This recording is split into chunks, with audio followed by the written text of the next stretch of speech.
Ça c'est Naoya Zenin en fléau qui va détruire Maki Prime en dépassant la vitesse du son. Alors qu'elle venait d'entrer dans le Killing Game, Naoya Zenin s'est transformé en fléau et l'a retrouvé.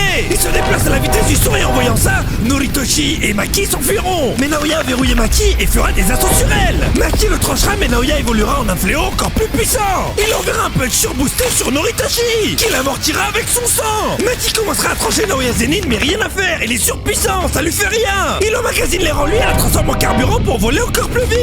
Il n'est pas très résistant mais il va tellement vite que c'est impossible de le suivre. À cause de tout à l'heure, Maki est sévèrement blessée et Noritoshi est en train de tampon pour qu'elle puisse se régénérer. Ouais, il lui dira qu'il prend le relais et qu'elle peut se reposer. Il se prendra des gros coups de tête de Naoya Zenin, mais il arrive à le repousser avec ses attaques de sang. Naoya Zenin a encore toute sa tête car il arrive à comprendre les pouvoirs de Noritoshi. Il peut les contrer et il fait un plan d'action pour l'abattre. Deux nouveaux participants à la traque mortelle viendront aider Maki. L'un est fan des sumo et l'autre est un fétichiste des katanas. Il attira le katana de Maki et ouais, ce gars est plus puissant que Maki, mais moins que Toji car ce gars possède de l'énergie occulte. Il prendra le relais et affrontera Naoya Zenin pendant que Maki est en train de faire des combats de sumo dans le territoire Sam du gars. Ils s'affronteront et feront plus de 1000 combats de sumo sur 4 heures. Dans ce territoire, le temps s'écoule bien plus lentement que dans la vraie vie. Elle méditera et ne comprendra pas pourquoi elle est pas aussi forte que Toji. Depuis son éveil, elle voyait les fléaux sans lunettes, mais c'est ce qui faisait l'essence même de Toji, de pas voir les fléaux. Ouais, pouvoir attaquer sans même se faire voir par les fléaux, n'avoir rien à faire avec eux. Elle sortira du territoire. Naoya ira de plus en plus vite pour retrouver Maki. Il foncera sur elle mais rien à faire. Maki a subi un troisième éveil. Elle comprend tout le monde qui l'entoure. Naoya en voyant ça fera un parallèle avec Toji et activera dans la précipitation son territoire. Dans son territoire, Naoya peut stun toutes les personnes qu'il touche. Il coupera le bras du fétichiste des katanas, Maki le prendra